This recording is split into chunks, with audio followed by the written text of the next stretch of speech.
Dear ladies and gentlemen, welcome again to Yoleno TV, and this is your favorite segment, The Big Point.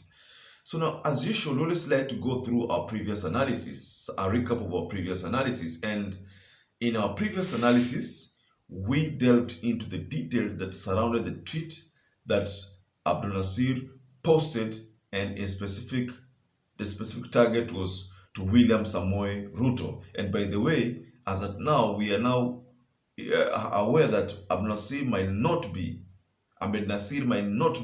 in the team that is going to represent William Samoei Ruto. That is the news that we have.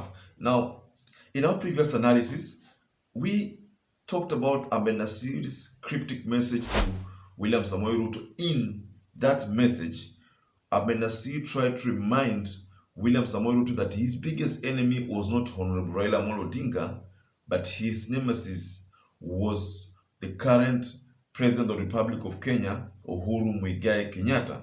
So we're not going to talk about that again, but we are going to head straight to some of those trending tweets that I came across, and I figure that it's good to share with you, my audience, so that it can, it can start your morning. So these tweets were around 4, I'm not wrong, 4 to 5.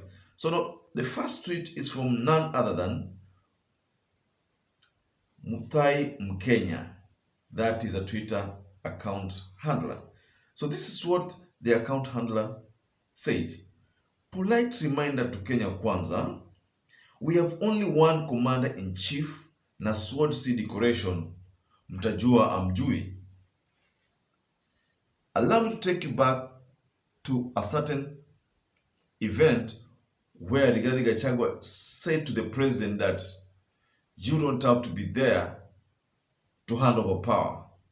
That was a misplaced remark or comment from the deputy president designate.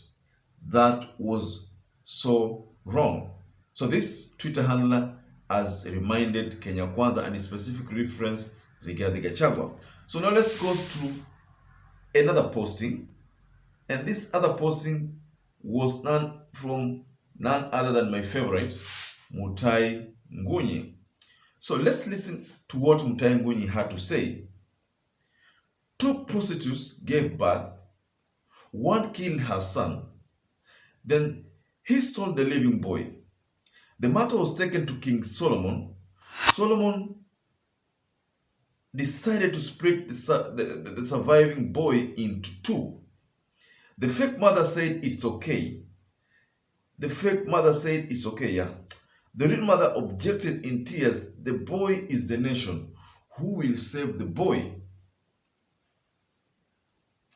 2 mothers. One said okay, split the boy. The other one said no. Why? Because the real mother was going to feel bad if his son was going to be killed just simply because King Solomon wanted to share. So she categorically objected the move, but the other one was happy over the idea. So that is IEBC and the Supreme Court. The real mother and the fake mother. The first mother is okay, take this presidency. The real mother might decide that no, we can't go that direction. That would be like raping the nation. Dear ladies and gentlemen, that was a tweet from Mutai Ngunyi. I was just trying to dissect it. Now, there is another tweet from Dr. MIGUNA. And this is one of those tweets that has caught my attention. Let's listen in to what Dr. MIGUNA said. I will read the tweet for you. Azimio has used a kidnapped IEBC Kenya IT expert and Chinese ICT hackers hired by Mushere to erase Form 34As and insert their own Form 34As with inflated figures for Rao, so that Supreme Court can declare Rao president-elect. Then there was a 4th tweet, again from Mutai Ngunyi. This is what Mutai Ngunyi said. Today is Blessed Sunday. 7 million Kenyans prayed that God will give victory to Raila. And 7 million prayed that it is RUTO, but God shook his holy head and called us stupid. Those who prayed for the soul of our nation were heard, and the prayers for justice will be answered. Ladies and gentlemen, if you are watching our video for the first time and you haven't subscribed, please take a moment and subscribe. And to our regular viewers who have been supporting us, please also take a moment and subscribe.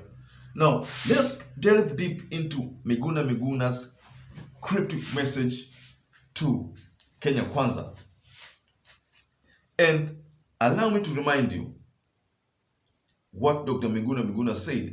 Azimio has used a kidnapped IEBC Kenya IT expert. There was a missing IEBC officer who is in charge of ICT matters within IEBC. So there was an alleged kidnapping, and then after some few days, that officer resurfaced and he was found safe and sound. So MIGUNA is trying to relate that story with Joe Musheru. It was alleged previously, and we shared this video on Joe Musheru's involvement with a Chinese ICT firm. And the biggest reason for that engagement with the Chinese IEBC, and the biggest engagement between Musheru and that Chinese ICT firm was to unearth some of those behind-the-scene dealings that could only be traced from the server direct. The reason was to unearth any malpractice within the ICT system for IEBC. So the report is yet to be released if at all that happened. But again, it could have happened because the first person to release this expose about the CS and Chinese was none other than Ahmed Nasir, the senior counsel, and the Grand Mullah himself. So Dr. MIGUNA has gone further and tried to link the missing IEBC staff with the story of Joe Musheru trying to do an audit of IEBC system. So this is causing a lot of ripples within the Kenya Kwanza fraternity. You know, Dr. MIGUNA normally works on behalf of some of these Kenya Kwanza brigades. I think that sometimes the people within William Ruto camp, they convey certain messages to MIGUNA so that MIGUNA can expose these details. You know, in a quick rejoinder, Joe Musheru answered back. And Joe Musheru said that, and you know all these things while in Canada. That was a bit cryptic because he's trying to tell Kenyans, and in specific reference to Dr. MIGUNA, that there is someone who is feeding you with information so that you can air them back via your Twitter handle so that it can go viral. So the biggest idea behind MIGUNA exposing some of these things is to make something go viral, because some people are fed up with Ahmed Nasir's exposes. Some people don't choose him to see him as someone very serious. So people think that whatever MIGUNA says could be true. So perhaps the reason why Kenya Kwanza is choosing to use MIGUNA to expose some of these things is because they want these things to go viral. And again, the realization that all is not going to be well, and that it could be that Azimio and Kenya Alliance have planned well for this case. This realization is beginning to make the RUTO camp look very sad and somehow soften their stand, because now you've seen the way the president-elect behaves recently. The tough-talking person has been softened by some of these allegations that keep cropping up. So I'm trying to say that from my analysis of that tweet, MIGUNA could be getting some of this information from the Kenya Kwanza direct. Dennis Itumbi could be one of those people who is supplying MIGUNA with those details, because Dennis Itumbi has been nosing around the government affairs for quite some time now, and there could be some things that he'd like to share with the people, but because now people have gotten used to his lies, some people are fed up with Dennis Itumbi, and some have even resorted to unfollowing him. So they choose to use Miguna to convey some of these messages to the Kenyan people. So ladies and gentlemen, I have my closing remarks as far as Dr. Miguna's tweet is concerned. And I think by now, Joe Mucheru could have gotten enough evidence to support the case that Azimio One Kenya Alliance has. And mind you, the relationship between Joe Mucheru and Kenya Kwanza, like I said in my previous analysis, is not rosy. So that means Joe Mucheru perhaps not be happy if Kenya Kwanza government becomes confirmed in this Supreme Court battle. So perhaps that's the reason why Joe Mucheru is doing everything possible to make sure that there is solid evidence that can make Azimio One Kenya Alliance have a solid case that will lead to a definite nullification of the whole vote process, and that might lead to a disbandment of the Chebukati-led team, because the division within the Chebukati-led team is something that you cannot just wish away. This division has been seen globally and locally. So ladies and gentlemen, perhaps if you're watching our video for the first time, please take a moment and subscribe.